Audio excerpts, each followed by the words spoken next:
Hello student, welcome to my YouTube channel nursing and paramedical classes. कैसे हैं आप सब? मैं हूं माधवी और उम्मीद है आप सब बहुत अच्छे से पढ़ाई कर रहे होंगे। और इसका जो पार्ट 1 सिलेबस का मैंने अपलोड किया था उसको आपने बहुत अच्छे से समझा होगा, एक एक टॉपिक के बारे में समझा होगा।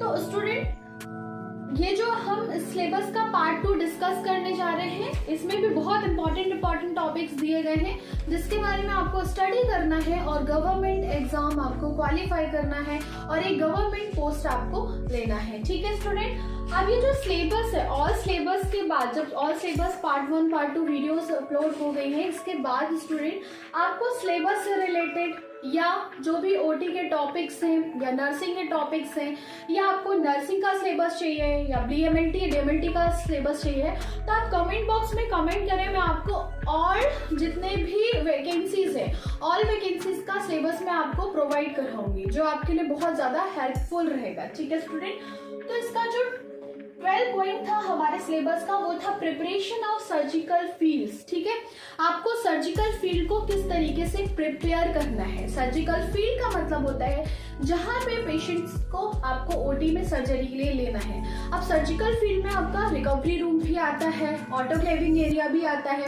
देन आपको मेन ओटी सर्जरी एरिया आता है जहां पे पेशेंट की सर्जरी करनी होती है। ठीक है, तो ओटी में सर्जरी की प्रिपरेशन करना, एनेस्थीसिया की प्रिपरेशन करना, ड्रेसिंग की प्रिपरेशन करना, स्टरलाइजेशन मेंटेन करना, इंस्ट्रूमेंट का स्टरलाइजेशन करके रखना, तो ये सारी चीजें हमको सर्जिकल फील्ड के प्रिपरेशन में पढ़ना होगा। ठीक है स्टूडेंट, आपका जो नेक्स्ट पॉइंट आता है assisting at operation in setting up of instrument trolley. आपको क्या करना है, जब आप सर्जरी असिस्ट कराते हो तो आपको कैसे इंस्ट्रूमेंट ट्रॉली सेट करना है, किस किस सर्जरी के लिए, ये आपको पूछा गया है। तो फर्स्ट है आपका जनरल सर्जरी। ठीक है, ऑल जनरल सर्जरी के लिए आप इंस्ट्रूमेंट ट्रॉली कैसे प्रिपेयर करोगे, कैसे आप सर्जरी प्रोसीजर्स के बारे में जानोगे। यूरो सर्जरी, जितने भी यूरो सर्जरीज होती हैं उनके इंस्ट्रूमेंट्स के बारे में आपको पढ़ना है। ठीक है, उनके प्रोसीजर्स के बारे में पढ़ना है।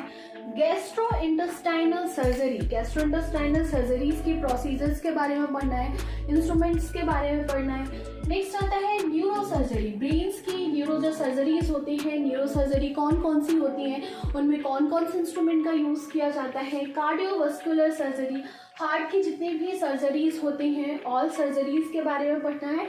ऑल सर्जरी में कौन कौन से इंस्ट्रूमेंट यूज किए जाते हैं उसके बारे में पढ़ना है। नेक्स्ट आता है आपका ऑर्थोपेडिक सर्जरी। ऑर्थोपेडिक में फीमर, टीबिया, आपका रेडियस, अल्ना, जितने भी बोन्स की सर्जरी होती हैं, ऑल सर्जरीज के बारे में कैसे इंस्ट्रूमेंट ट्रॉली प्रिपरेशन करना है, कौन कौन सी सर्जरी होती है उसके बारे में आपको पढ़ना है। नेक्स्ट आता है ईएनटी सर्जरी।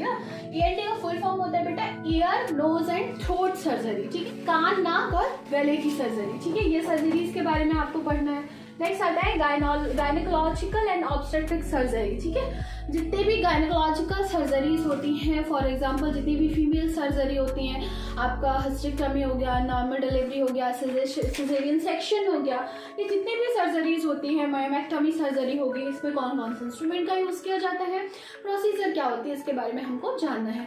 ऑल टॉपिक्स के बारे में हम आपको वीडियो जरूर अपलोड कराएंगे, जरूर एक्सप्लेन करेंगे, क्लासेस लेंगे, बस आपको हमारे साथ अपना 100% देना है। ठीक है, नेक्स्ट आता है आपका सर्जिकल सूचर्स। कौन कौन से सर्जिकल सूचर्स होते हैं, तो स्टूडेंट आपको पता होगा कि ऑपरेशन थिएटर में सूचर्स जो होते हैं अलग अलग टाइप के होते हैं, monofilament, multifilament, absorbable suture, non absorbable suture.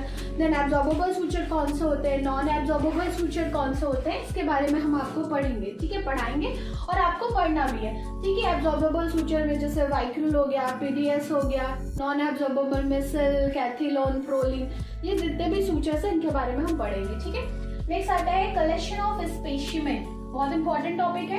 Collection of specimen का मतलब है कि जब हमारे ऑपरेशन थिएटर में किसी पेशेंट का सर्जरी होता है तो हम उसके बॉडी से जो भी फाइब्रॉइड्स निकलते हैं, ट्यूमर्स निकलते हैं, बॉडी पार्ट्स निकलते हैं, ऑर्गन्स निकलते हैं, उसका हम स्पेसिमेन तैयार करते हैं, लैब में इन्वेस्टिगेशंस के लिए भेजते हैं, तो हम उसको कलेक्ट कैसे करते हैं वो इसके बारे में इसमें पूछा गया है। ठीक है, तो इसमें क्वेश्चंस बनाए जाएंगे। ठीक है, नेक्स्ट आता है dressing material and their application. ठीक है, ऑपरेशन थिएटर में किस तरीके के ड्रेसिंग मटेरियल यूज किए जाते हैं। ठीक है, पैड, गॉज पीसेस या अलग अलग टाइप्स की ड्रेसिंग मटेरियल के बारे में पढ़ना है। तो कब कब यूज किया जाता है, ठीक है। जैसे अलग अलग टाइप्स के वुंड में अलग अलग टाइप्स की ड्रेसिंग अप्लाई की जाती है। तो पहले हमको अलग अलग ड्रेसिंग के बारे में पढ़ना पड़ेगा, फिर सर्जिकल वुंड के बारे में पढ़ना पड़ेगा, फिर उसके एप्लीकेशंस के बारे में पढ़ना होगा, ठीक है स्टूडेंट। नेक्स्ट आता है वेस्ट डिस्पोजेबल, बहुत इंपॉर्टेंट टॉपिक है। इसका वीडियो हमारे चैनल में अपलोड है कि वेस्ट डिस्पोजेबल कौन कौन से ओटी में होते हैं, उस वेस्ट डिस्पोजेबल को, जितना भी वेस्ट होता है उसको कैसे अलग अलग तरीके से अलग अलग डस्टबिन में डिस्पोज किया जाता है। बायोमेडिकल वेस्ट मैनेजमेंट जो है हमारा टॉपिक, उसका ही ये इम्पॉर्टेंट टॉपिक है जिससे कि क्वेश्चंस हमारे एग्जाम में पूछे जाएंगे, ठीक है। तो बहुत इजी सिलेबस है, ठीक है। बस आपको बहुत सही तरीके से प्रिपरेशन करनी है, ठीक है। कंटिन्यू क्लासेस लेनी है, जो भी आपको टॉपिक है, जो भी आपका डाउट है, ठीक है, टॉपिक से रिलेटेड जो भी आपका डाउट है वो हम कल लाइव क्लासेस लेंगे, ठीक है। लाइव क्लासेस का जो टाइम रहेगा वो 7 PM रखेंगे हम कल, ठीक है। कल 7 बजे हम क्या करेंगे, आपका लाइव सेशन लेंगे। लाइव सेशन में आपके जो भी डाउट्स होंगे सारे डाउट्स क्लियर करेंगे। और मैंने बार बार बोला है कि यदि आपको किसी अदर टॉपिक पे भी वीडियो चाहिए है, ठीक है, तो आप मुझे बताओ, मैं वो सारे जो टॉपिक्स है कवर कराऊंगी और आपका एग्जाम की प्रिपरेशन कराऊंगी, ठीक है स्टूडेंट। तो आज के हमारी क्लास है, थैंक यू।